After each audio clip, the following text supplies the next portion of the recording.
율곡 선생과 화석정. 우리가 율곡 선생 하면 떠오르는 것이 어머니 신사임당과 10만 양병설이죠. 근데 율곡 선생은 당대 최고의 지성으로서 그간 우리가 알지 못했던 많은 일화들을 남기고 있어요. 그래서 오늘은 조선 당대 최고의 학자로서 그가 남긴 또 다른 일화들을 소개할까 합니다. 임진왜란이 일어나기 전에 율곡 선생은 선조에게 10만 양병설을 주장하였죠. 그러나 10만 양병설이 받아들여지지 않자 율곡 선생은 관직에서 물러나 나름의 3가지를 준비했다 합니다. 제일 먼저 덕수이 씨 종친인 이순신을 찾아가 두보의 시를 가르쳤어요. 두보의 시기 중 독을 품은 용이 숨어있는 곳에는 물이 곧 맑은 것이네, 이런 내용의 시인데 이를 1000번 읽으라고 하면서도 어떤 뜻인지는 가르쳐주지 않았어요. 후일 이순신 장군이 전함들을 재정비하기 위해 섬에 머물러 함선에 쓸 나무들을 벌치하고 있었죠. 쿵쿵 나무 자루는 소리와 왁자지껄 군졸들이 떠드는 소리에 주변은 시장터처럼 어수선했을 때 이순신 장군은 순간 두부의 시가 떠올랐어요. 그리고 물을 바라보니 매우 조용하고 맑았답니다.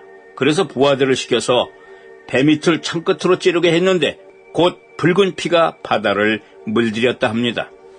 외놈들이 배 밑에 숨어들어서 바닥에 구멍을 내고 있었던 것이었죠. 두 번째로 이율곡은 오성과 한음으로 유명한 백사 이항복을 찾아가서 서럽지 않은 눈물에는 고춧가루 싼 주머니가 약이니라 하고 알려줬어요. 언제 어떻게 쓰일 거라는 이야기는 전혀 하지 않았답니다. 훗날 임진왜란 당시 명나라 이여성 장군이 군대를 이끌고 원군으로 왔을 때 그들은 매우 거만했죠. 빨리 싸움터에 나가 왜구를 물리쳐야 하는데 원군으로 온 이여성 장군은 통 싸울 생각을 하지 않는 것이었어요.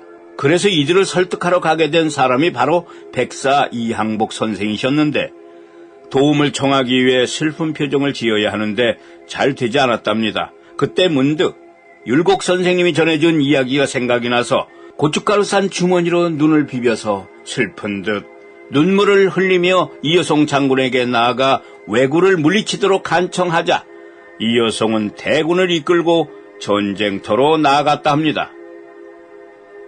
마지막으로 이율곡 선생님께서 준비하신 것이 사람이 아니라 바로 파주에 있는 화석정입니다.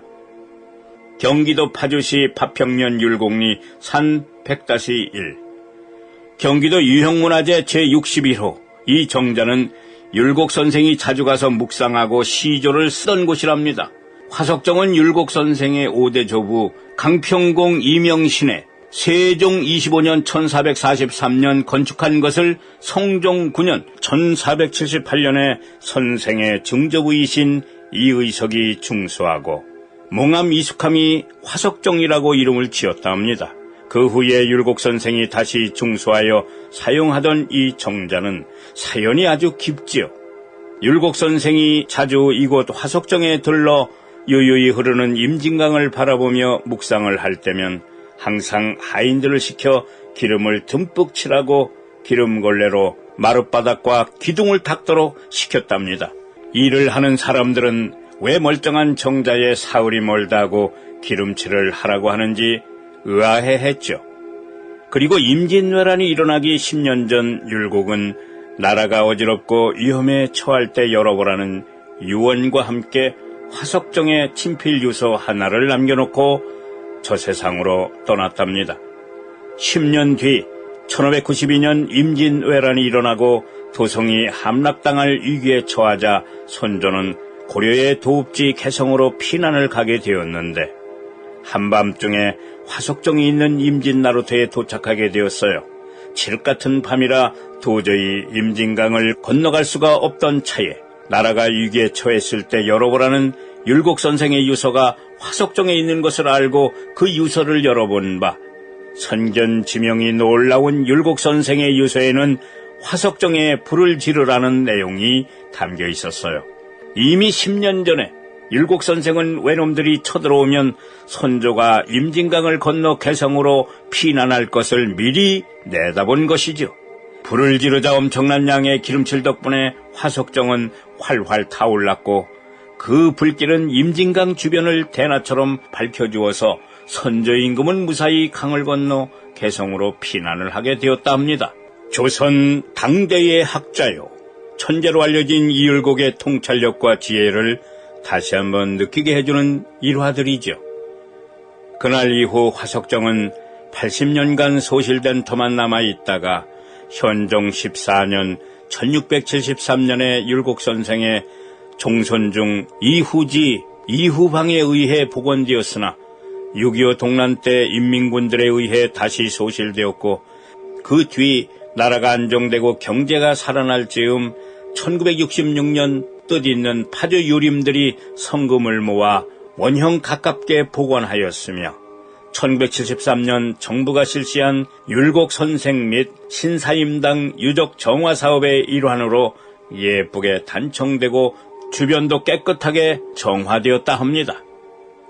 화석정 중앙의 화석정이란 현판은 율곡선생의 큰 뜻을 기리고자 박정희 전 대통령이 직접 썼으며 정자 내부에는 율곡선생이 8세 때 지은 8세 부시가 걸려 있습니다.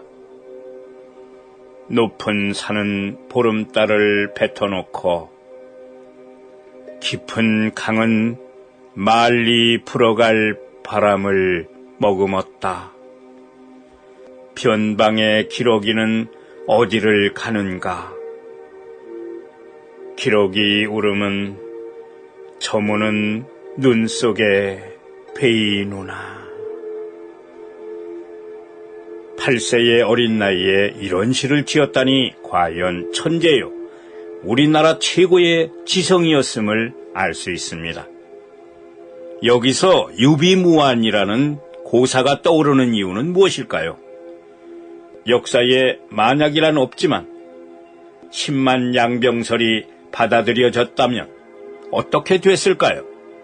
화석정은 임진강이 한눈에 들어오는 언덕에 위치하고 있어 유유히 흐르는 임진강의 아름다운 경관도 절경입니다.